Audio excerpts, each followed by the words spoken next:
We'll start with the Ghanaian Times this morning and Ghana Czech Business Corporation. So President woes investors and says Ghana has enabling environments. The story is on page 12 of the Ghanaian Times. And then this one will interest you, both of you.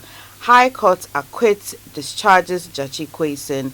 It's on page 3 as well. And by now you know, security operatives storm in Team Forger's residence. And also Forestry Commission taxed to rake in more revenue from ecotourism, and is on page 11. Let's see what's happening at the back. Expedite action on salvage vehicle importation ban, and that's also at the back of the Ghanaian Times.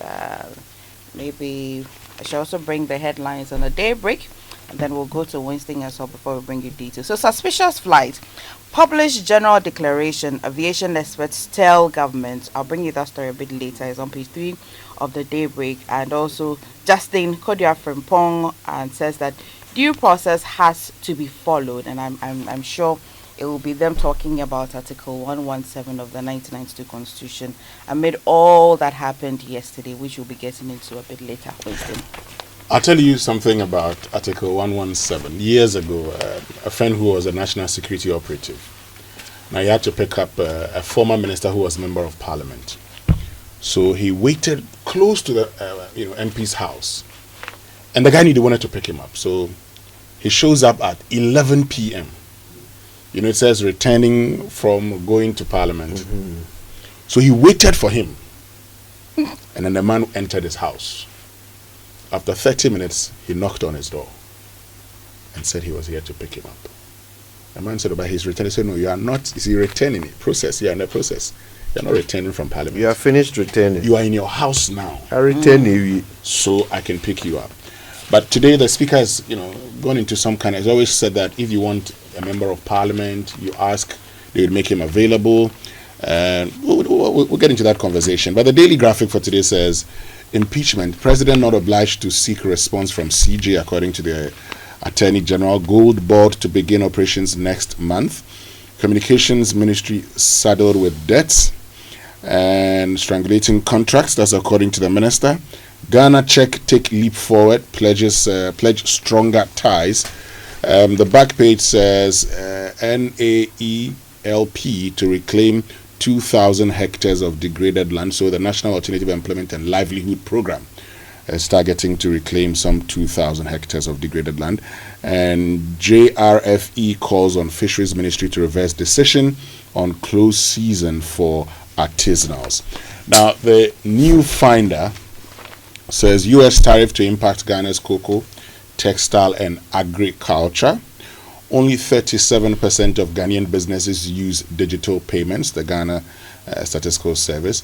In the United Kingdom, the conversation now is to stop using the paper currency. They're going to go fully digital. Yeah. Yes, you're not going to go holding money.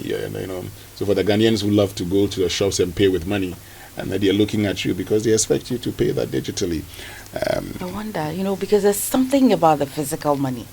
There's something about counting the money and putting it on the table. Please, you are the only one who has that something. Oh, you should ask your mom. Yeah. Ask your mom how she feels about it. So when I say you are the only one, I mean you women are the only ones. Oh really? Who feel some physical reaction to the presence of physical money. But as for us, as for men, we are more interested in what the money can do. Oh, of course, but money. You just want to see the thing. There's something about putting your hand in your pocket. It represents so much. There's something about putting your hand in your pocket and then dish money out and say, "And it'll be there, and I'll be here."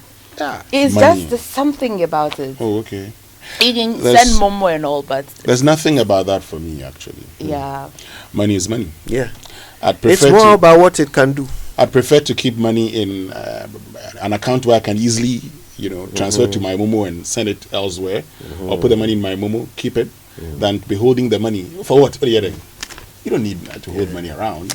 But it excites you, women. It does excite me. I don't know about all women. It does excite me. Yeah. Something must be. And when the next time I get some fresh notes, I would. Which you often do. The next time I get fresh notes, I'll inform you. Okay. Now that I know that you like money. You want to see physically. Oh, come on, cash. Yeah, have you noticed this new thing now where men are sending bouquets of money to women? Yeah. So they'll make up a whole bouquet like flowers, but it's all currency. That one, I'm sure it will kill you. Yeah, that's some good improvement. I saw it the last time. The last time Fifi Folsom celebrated his birthday. Someone sent him the a wife. bouquet of money. The wife. Oh, that is exciting you. No, shocked. it's not.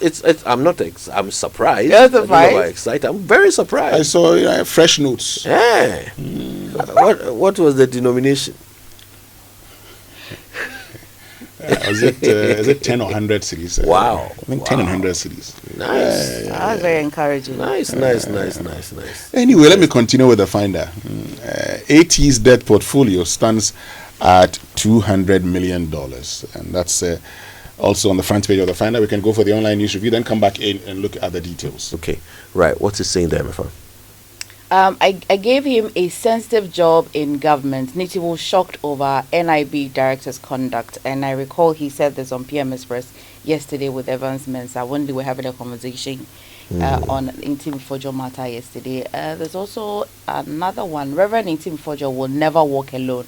I think your marking declares. I'm sure that the Liverpool fans yesterday, they were excited. You never walk alone. Yeah. All right. CityNewsroom.com. My trial was politically motivated. Judge Kwesi has been speaking after the court yesterday, and also says suspicious flight, inconsistencies in government response fueling controversy upon Nkrumah. That setting, he said that to Bernard yesterday on the point of view. Also, U.S. alarmed at American faces years in jail on charges of insulting Thai monarchy. An American professor in trouble CNN. in Thailand for, according to them, insulting their monarchy. And they have laws against that, so. Like we have laws against insulting the president. That's right. In Ghana. Do we may have laws against insulting the Asantehene or any other The chief president. as well. That I know of insulting the president. I thought it was against insulting the chief. You can't insult insulting the chief. But the president, is there a law against there's a it? law like that. Interesting. Yeah. Really? But you can't insult a chief. How dare you? As for a chief, yes, I know that there are laws. How dare you stop insult you a from chief? doing that. You cannot. But you do it all the time. No, who is the chief? Okay. Anyway. The chief. This is the question we write. I insult all the time. Moving I'm not on. sure about you, but I know a chief sitting right here. Who's that? Safohin. Okay, so let's move Asafo on. Group. Let us proceed. You see, he's doing it again. Okay. More fashionable than you go number. Oh, he will pay. Someone. Pay without knowing he's paying. Anyway, My deities, they like pork. When I get to Cape Coast. So bring pigs. When I get to Cape Coast, then you try. I'll show you. I'm not a chief. I'm not from the central region, so I can't be a chief there. Okay. These are some of the things you say, then they will ban you. You can't even come and pass and go to Mpomo. Let them ban unless me. you use the sea. Let them ban me. Okay. All right, moving on. Let's get into the papers, the details now. And Ghana Czech take a leap forward. So President Mahama has called for deeper collaboration between Ghana and the Czech Republic to spur economic growth and improve lives of the people. He mentioned machinery, assembling of automotive components, advanced agro-processing technologies, and the establishment of integrated supply chains are some of the sectors the two countries could partner to ensure value addition to benefit both economies.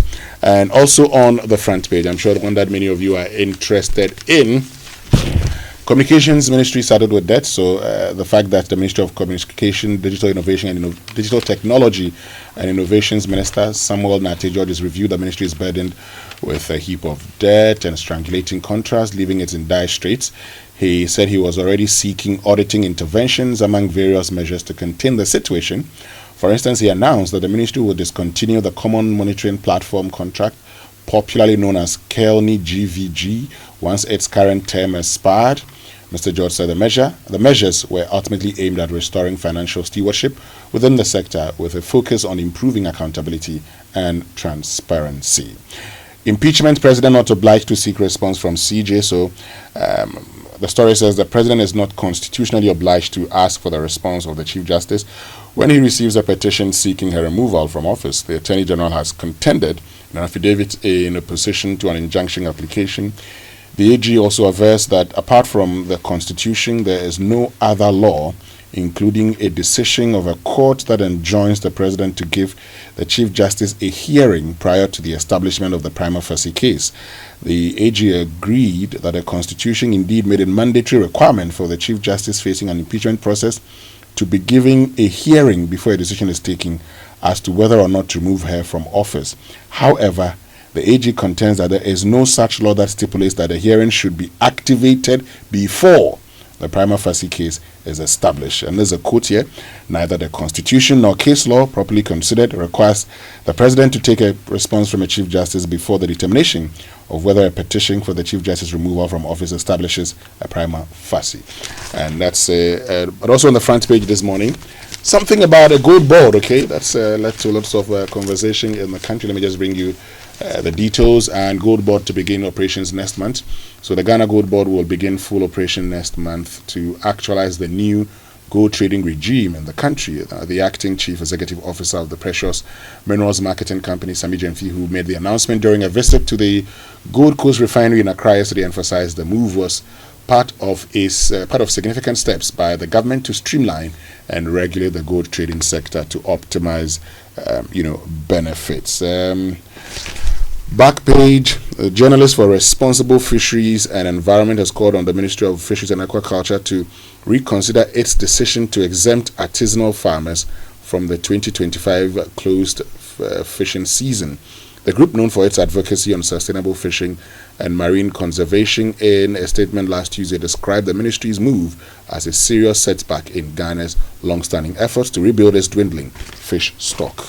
I'll bring you this one from the Daybreak. It says that suspicious flights publish the general declaration. Now, aviation experts want the government to publish the general declaration of 2 of the flights that recently landed at the Kotoka International Airport under controversial circumstances. The move is aimed at quelling growing public and political unrest over allegations of possible illicit activities. And the decision comes after days of political uproar triggered by the Member of Parliament for Assin South, and who alleged that the flight may have been linked to drug trafficking and money laundering. And also bring you the story of the SIM re-registration, which we'll go into a bit later. The Minister for Communications, Digitalization and Innovation, Samuel Nate George, has unveiled plans for a comprehensive national SIM card registration set to begin July 1 this year. Addressing the press in Accra on Wednesday, Sam George clarified that this will not be a SIM re-registration, but rather what he describes as a proper registration process aimed at ensuring a more efficient and accessible system for all Ghanaians.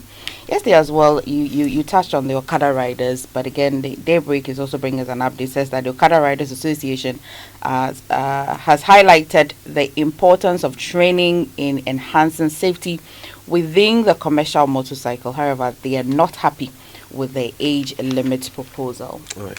Since we won't have time to come back to it later, I'm just wondering, that headline about the closed season, can you remind me who is asking for a negotiation? The Journalist for Responsible Fisheries and Environment. Yes. They have asked the Fisheries and Aquaculture Ministry to reconsider its decision to exempt artisanal fishers from the 2025 closed season. So the Fisheries Ministry has decided that artisanal fishers are not included in the closed season. According to the story. Okay. Then they should just forget about the closed season. Because I get tired of even talking about this thing. Okay, here's the reality. Our fish stock is dwindling. It's running out. So the artisanal fishers are not getting fish. The reason why it's dwindling is because the time during which the fish must reproduce, we go and catch them, so they don't get a chance to reproduce. That time happens at a fixed time every year because of climate and waves and all of this. Fixed time every year. You can't negotiate with nature. It will happen that time every year. But now, because of politics, we are saying that The fisher folk are exempt. They can continue catching the fish during that season. Okay, it will run out.